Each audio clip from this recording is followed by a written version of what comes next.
Houthi विद्रोहियों के खिलाफ देखिए कितना बड़ा एक्शन लेना पड़ रहा है इजराइल। नहीं बिल्कुल ये कोई सीजफायर नहीं है और आप बिल्कुल जिसको कहते हैं ना you hit the nail on the head. ऐसा है दिनेश भाई कि जब इजराइल लड़ रहा है तो इजराइल सिर्फ हिजबुल्लाह हमास से नहीं लड़ रहा, हूतियों से भी लड़ रहा है और इन दी एंड वो डायरेक्टली या इनडायरेक्टली ईरान से लड़ रहा है। अब देखिए बात यह है पूछने वाली और सबसे बड़ी बात समझने वाली कि अगर यमन पे बमबारी करी है इजरायलियों ने तो किसका एयर स्पेस का इस्तेमाल करा है। आप जरा मैप देखिए, मैप पे देख के आपको क्लियर हो जाएगा कि यमन के ऊपर बिल्कुल नॉर्थ ऑफ यमन है सऊदी अरेबिया, यानी कि जॉर्डन, सऊदी अरेबिया। आप ये कम से कम दो देश तो हैं जिन्होंने अलाउ करा है इजरायली जेट्स को कि आइए हमारा एयर स्पेस इस्तेमाल करिए और हूतियों को ठोकिए। ये बात है। तो ये भी समझ लीजिए कि ये जो मुस्लिम ब्रदरहुड की बात की जाती है उसकी हकीकत दुनिया में क्या है वो भी देख लीजिए और ये खबर भी देख लीजिए जो अब आ रही है, पलटवार भी देख लीजिए। इस वक्त की अगली बड़ी खबर, इजराइल पर हूती का जोरदार पलटवार। 11 बैलिस्टिक हाइपरसोनिक मिसाइलें दागी। यमन ने जबरदस्त ड्रोन अटैक भी किया। बेन गुरियन हवाई अड्डा, मुख्य हवाई अड्डा इजराइल का, उसको निशाना बनाया गया। अश्कलोन में एक बिजली पावर प्लांट को भी उस पर भी हमला किया गया। अब ये सोचिए, ये ईरान का प्रॉक्सी कहलाता है। इसके पास संसाधन देखिए आप, हाइपरसोनिक ये मिसाइल्स देखिए आप, इसके पास ये ड्रोन देखिए। फिर आपको इस बारे में क्या कोई संदेह रह जाता है कि असल में ईरान ही अलग अलग जगहों से अपने एक्सटेंडेड आर्म से ये लड़ाई आज भी लड़ रहा है पीके श्रीवास्तव। बिल्कुल दिनेश, ये जो लड़ाई है ये हूती खास तौर से जिस तरह की हाइपरसोनिक मिसाइल्स, ये क्या किसी विद्रोही ग्रुप के पास हो सकती है, किसी मिलिशिया के पास हो सकती है। इसका मतलब ये है कि ये उनका आर्म्ड ग्रुप है जो वहाँ स्टेशन है, जो थ्रेटन करने के लिए रेड सी को, उधर स्ट्रेट हॉर्मुज को पकड़ा हुआ है, इधर रेड सी के ऊपर अपना दबाव बनाने के लिए हूतीज को इकट्ठा किया है। इसलिए ईरान जो इजराइल कर रहा है वो ईरान के साथ आप कहने सीज फायर हो गया है, उस इलाके के साथ सीज फायर हुआ है, लेकिन ईरान के साथ जंग जारी है और इनको जब तक आप नष्ट नहीं करेंगे कोई समाधान नहीं है इस समस्या का। हूती, हमस एंड हिजबुल्लाह, इन तीनों आर्म्स को खत्म करना पड़ेगा। उनकी कोर की तरह देखिए, जैसे किसी भी आर्मी लेकिन मेरे दिमाग में एक और बात आ रही है कि अगर इतना कॉन्फ्लिक्ट इतना पहले ही चल रहा था, इतने टर्बुलेंस में वो जगह पहले ही थी, तो ये हूतियों को, हिजबुल्लाह को, हमास को सामान कब पहुंचाया जा रहा था सर? यही तो बात है। सामान जिस चोरी छिपे जा रहा था उसको काटा है, अभी काफी कुछ हद तक काटा है, लेकिन सामान तो पहले से पहुंचा हुआ है, उसका इस्तेमाल हो रहा है और रुक रुक के इस्तेमाल हो रहा है। तो ये इसके पीछे स्ट्रैटेजी सर, मेगा स्ट्रैटेजी आपको क्या दिखाई देती है? ये ईरान के साथ सीज फायर करा लो, लेकिन वहां इजराइल को लगातार फंसाए रहो ताकि उसकी ताकत, उसमें एट्रिशन लगातार होता रहे और फिर कभी भी अपनी मिसाइलें और बढ़ाकर और अपना फिर से हमला बोल दो। नहीं बिल्कुल, देखिए ईरान में वो काबिलियत नहीं है कि face to face 1-to-1 Israel के साथ लड़े, ये बात तय है। ठीक है, वो मिसाइल मार सकता है, हाइपरसोनिक मिसाइल। सर ने बहुत बढ़िया पॉइंट ये बोला कि एक विद्रोही ग्रुप के पास हाइपरसोनिक मिसाइल्स आई कब? क्योंकि अभी तक तो हमें यह पता था कि मिसाइल फायर कर रहे हैं। अभी तक हमें यह पता था कि जैसे पुराने सोवियत स्कड मिसाइल थी उस टाइप की, आप उसको डम मिसाइल कह लीजिए 1 मिनट के लिए, दो that is not the correct word, but मैं आपको समझाने के लिए बोल रहा हूं, आप उसको डम मिसाइल कह लीजिए। वो डम मिसाइल फायर कर रहा था। ये हाइपरसोनिक कब पहुंच गई हूतियों के पास? हाइपरसोनिक इज अ टेक्नोलॉजी जो कि बहुत कम देशों के पास है। मुट्ठी भर देश होंगे जो कि हाइपरसोनिक मिसाइल फील करते हैं, और आपने यानी कि ईरान ने हाइपरसोनिक मिसाइल टेक्नोलॉजी और हाइपरसोनिक मिसाइल जो हैं वो दे दी हैं उन्होंने एक विद्रोही ग्रुप के हाथ में। अब क्या हिजबुल्लाह के हाथ में भी दी हैं? सोचिएगा, क्या हमास के हाथ में भी दी हैं? और किस किस के आपके इराक में है विद्रोही ग्रुप, टेररिस्ट ग्रुप्स हैं जिसको इराक फंड करता है, सीरिया में है, यमन में है, हर जगह है, पूरे मिडिल ईस्ट में ईरान के फंडेड ग्रुप्स हैं। क्या ईरान ने सबको पहुंचा दिया है हाइपरसोनिक मिसाइल्स? और कौन कौन सी चीजें पहुंचाई हैं उनको, कौन कौन सी बैलिस्टिक मिसाइल पहुंचाई हैं कि चारों तरफ से आप इजराइल को मारेंगे और चारों तरफ से इजराइल को आप घेरेंगे?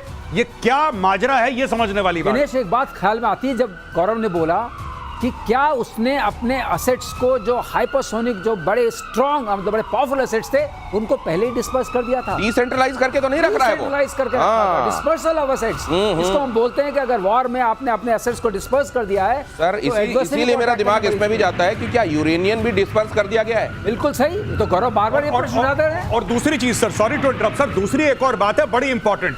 ये जो हाइपरसोनिक मिसाइल है ये गुलेल तो है नहीं कि मैंने पहुंचा दी और आपने चला ली। क्या वहां पे ईरान आर्मी के लोग हैं जो ट्रेन कर रहे हैं? जी नहीं, ऑपरेट कर रहे हैं, क्योंकि यही चीज ऑपरेशन सिंदूर में हुई थी जब टर्किश ड्रोन्स थे, वो टर्किश आर्मी वाले लोग ऑपरेट कर रहे थे। Turkish army was operating Turkish drones against India. यहां पे जो इजराइल के खिलाफ हूती ड्रोन चला रहे हैं, हूती तो विद्रोही ग्रुप है, किसने सिखाया कंप्यूटर पे कैसे काम करके हाइपरसोनिक मिसाइल मारनी? किसने सिखाया उनको? क्या इतनी जल्दी ये सिखाया भी जा सकता है कि सालों साल का परीक्षण लगता है? क्या यहां पे IRGC के लोग हैं जो एक्चुअली यमन की जमीन पे बैठ के ऐसा फायर कर रहे हैं? सोचने वाली बात है। एक बात और आती है दिमाग में, क्या बांग्लादेश में जब ISI की इतनी ट्रिप्स हो रही हैं, क्या वहां रीलोकेट किया जा रहा है? क्या ये बांग्लादेश के साथ भी यही चल रहा है? ISI इतना जाकर वहां पर भी अपने संसाधनों को रीलोकेट करने, डिसेंट्रलाइज करने का काम कर रहा है। और इसीलिए अगर हम आप ये बात समझ रहे हैं कि यहां पर हूती जो कर रहे हैं, हमास जो कर रहा है, या इधर आप हिजबुल्लाह देख लीजिए, ये सब ईरान कर रहा है असल में, तो क्या इजराइल को समझ में नहीं आ रहा होगा? इसीलिए अगली खबर देखिए, ईरान इजराइल सीज फायर कभी भी खत्म होगा। युद्ध विराम के नाम पर ये जो चल रहा है उसको कभी भी खत्म होता देखेंगे आप। इसका खतरा बढ़ गया है। ईरान ने परमाणु कार्यक्रम शुरू करने के लिए भी दो टूक कह दिया है। अगली जंग के और भीषण होने की आशंका।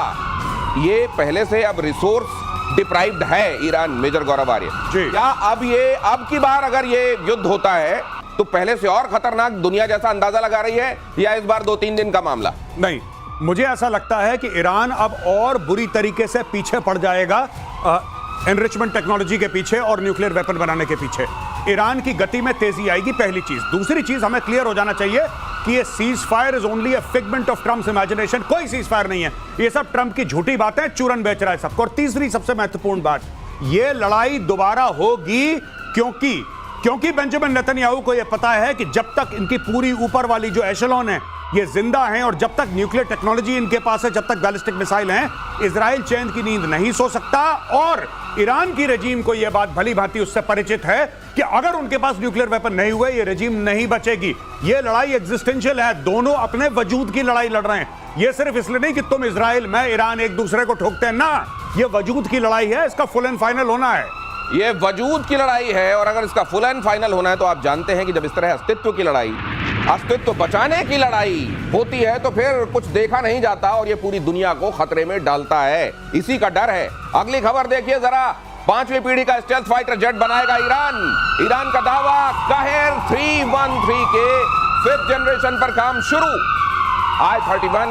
J-31 माफ कीजिए, और F-35 से ये खतरनाक होगा। ये कहर कहा जा रहा है कि J-35 F-35 से खतरनाक होगा, और ये आसमान में वो कहर बर पाएगा कि दुश्मन त्राहिमाम कर। अचानक इनको समझ में आ गया है कि हमारे लिए फाइटर जेट बड़े महत्वपूर्ण हैं। मिसाइल करते करते फाइटर करने लगे। दिनेश, इसमें तो थोड़ा हास्यास्पद है। ये कहर 313 अब 3 टाइम्स अनलकी है, ये समझ लीजिए, जो नंबर इसका है। और ये 2013 में शुरू हुआ था, तो 4 टाइम्स अनलकी है। ये तब से बंद पड़ा था। अब इन्हें सडनली जाग उठी है कि हम स्टेल्थ फाइटर, आज जिसको देखिए वही स्टेल्थ फाइटर बनाने निकल पड़ा है।